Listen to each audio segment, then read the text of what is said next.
opening, go for it. Hindi, wala akong nakalimutan. Okay naman yung ano ko, maldita naman. Good morning, Philippines! Good morning po. Lang kami alis. Maaga kami alis ngayon. I have to put bring my laptop, guys, and the charger, I guess. I can't walk over there. And what are you really doing there? Why you have cash separate? Let's see what I got in cash. Okay, get some over there. Take it. There's like 100 over there. Sobrang aga namin ngayon, guys. Good morning po sa inyong lahat dyan. Sobrang puti pala kanina, kalok. No, the dog, you will. Bones. Bones, ha? Bones. All guys freaked out. I just, look at that, oh. I just give them dry food. Tignan niyo itong dalawa. Naghintay. Time check, guys. It is 9:12 na pala. And, yan. Hintay lang sila. Ano ko muna itong ano, guys. Laptop ilagay dito. Kailangan ko itong ano, guys. Yung sasakyan ko, yung linis-linis ba pag may time. Wala talaga, guys. Hindi ko talaga nililinis itong sasakyan ko, guys. Wala talagang kalinis-linis. I mean, hindi naman madumi-dumi. Ano lang talaga yung mga may mga papel sa likuran, may mga ano dito. Yung sister ko ba hindi talaga sumagot. Hindi tumubag ng mga tawag. Bakit maaga kami ngayon? Wala doon yung asawa ng kapatid ni Tami. May inasikaso sa malayong lugar. And yung kapatid ni Tami, magtatrabaho siya. Akala ko andun siya sa bahay nila. So kaya andun kami. And then dinala ko din yung Christmas ornaments.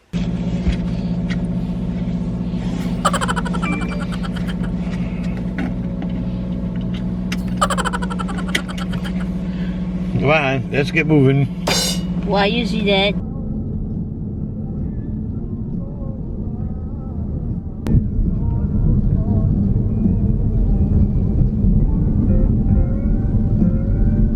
Traffic. Oh, really traffic.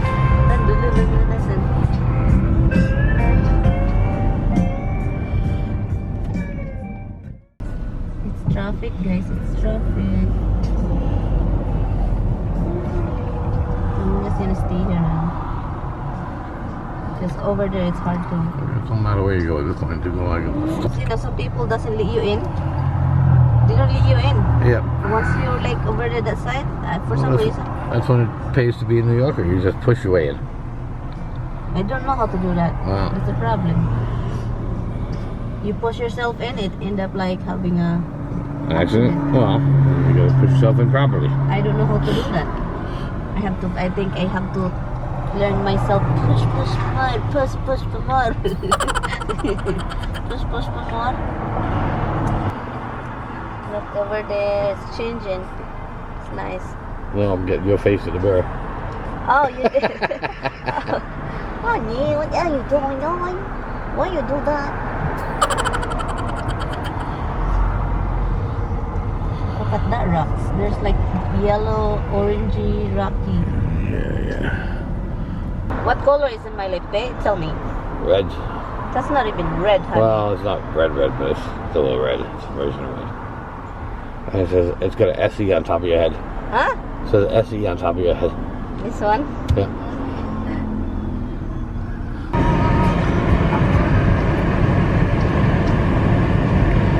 Some drivers, guys, are very...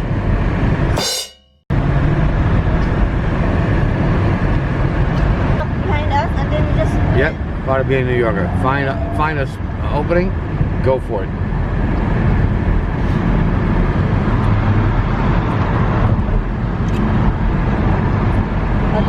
The leaves over there and it's so freaking... Oh my god. Don't drop my phone, ha? It's your phone, ha? Okay, ha? Phone, huh? Okay, ha? Okay, ha? Okay, ha?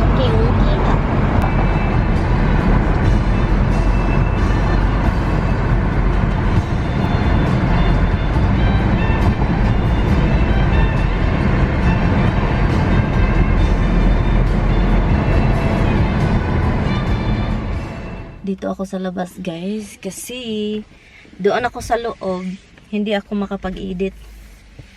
Iwan ko. Hindi ako makapag-edit doon sa loob kasi ang ingay. Wala akong dalang headset. Headphone, whatever. So, work tayo dito. Ay, nako. Hold on na. May nag-message. Who is this? Anyway, so, I'm just going to work out here. It's quieter. It's, and I can hear what I need to edit. Good morning, Philippines! Good morning!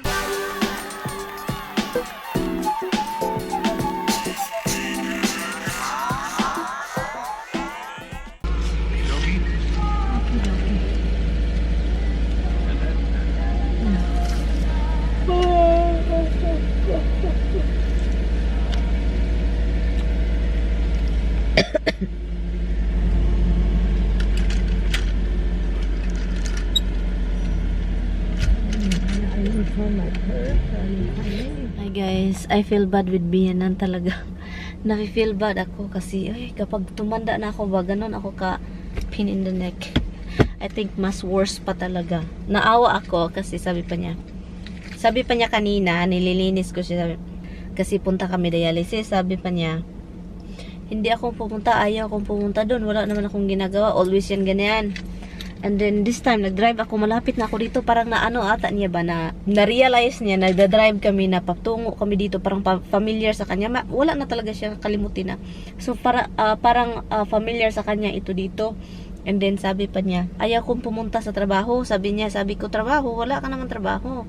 Ano tayo? Sabi niya, hindi trabaho yun, parang, dialysis. Sabi pa niya, ayaw ko pumunta sa dialysis kasi, yung wala akong ayaw kong bumaba, ayaw kong pumunta, parang bata ba, parang nagka-tantrum, ayaw kong muna, sabi din, naabot na kami dito, sabi ko, take your yung seat belt, para ihatid ka na ni Tami. Sabi, ayaw kong bumaba, ayaw ko, okay naman ako, sabi ko, this is for your health. Anong health? Sabi pa niyan, sinigawan pa ako, anong health? Okay naman ako.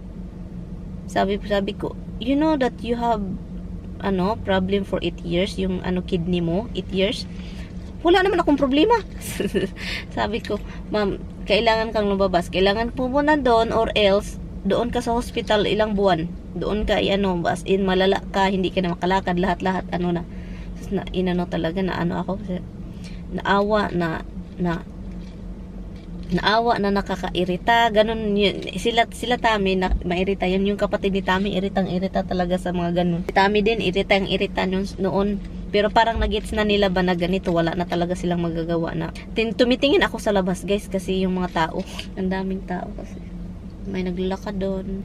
Si Biana na parang na ayaw talaga niyang pumunta sa dialysis. Parang nafe-feel ata niya na wala daw siyang ginagawa doon. Okay daw siya. Sabi pa niya kanina na dapat umuwi na daw sila sa bahay niya. And alam niyo ba na dinala si Bianan doon sa bahay niya. Last weekend, yung anak niyang babae dinala doon para bibisita. Alam niyo bang hindi niya nakilala yung bahay na binili niya noon nung una siyang nag-asawa with her husband. Hindi talaga niya maalala sino daw itong bahay, hindi ko to bahay. I think yung naalala niya is yung sa Puerto Rico siya. Kasama yung mama niya, kaya hinahanap. Every time na kausap niya si Tami, hinahanap niya yung ina niya. Kasi I think yun yung naalala niya, yung life niya doon sa Puerto Rico, yung bata pa siya. Ganito pala, guys, kapag magka-dementia, ganito pala. And nakakaawa. Noong una talaga is siya, iritang-irita kami. Kasi si Tami, kami pa ni Tami yung nagbabantay, lalot na si Tami, iritang-irita si Tami, mag-aaway sila kasi kahit ano ng mga pinagsasabinibiyanan, kinukuha, may mga tao daw na pumupunta sa bahay. Ganito naman talaga ako, open ako sa mga nangyayari. Pero ganito pala, kapag meron kayong mga elderly or ina ninyo, ganun pala yung naramdaman, ganun pala yung mga side, yung mga parang ma-detect ninyo ba na ganun, parang paranoid, at saka palaging na parang tinatago yung gamit, at saka may magsasabing may pumunta sa bahay, ang dami nila, ganon, hindi ko na maalala, may mga kinukuha, ganon. Yun yung si Bianan, and yun yung pinakauna, and palagi na lang yan. Hindi pa siya ganito kalala. Irritable kami kasi si Tami pinagsabihan na kinuha ni Tami yung mga gamit niya. Yung anak niyang babae kinukuha din. Ako ang pinakamalala kasi ako talaga yung napagbuntungan ng lahat. Ako talaga. Lalot yung pati mga underwear. Mga underwear niya, ganon. So, yun, kapag meron kayong ina ng mga ganitong mga style na hindi siya noon, hindi siya ganon, and then suddenly nag-change yung attitude ng ina ninyo or biyana ninyo, yun yung start. As in, lalala talaga siya, guys. At saka parang, ang bilis talaga. Kay biyanan, ang bilis kasi na-hospital na kasi siya, doon talaga nagrabe. Hinahanap na yung kapatid niya, yung ina niya palagi, hinahanap yung ina niya, as in yung ina. Palagi ng ganon ba? Ganon yung kamay. Hindi, pero hindi na siya ganon ngayon. Yung na lang niya, memory. Pero nung sa hospital siya, ganon kahit na yung mga wire sa katawan niya, inanon na para dapat talaga. Kaya, nandun ako palagi noon that time. Pero ngayon, hindi na siya gumaganon yung parang, pero makulit pa rin yung kamay niya. Pero hindi siya, yung parang malala katulad ng sa hospital. Makulit pa rin, pero yung brain na lang niya ngayon yung problema.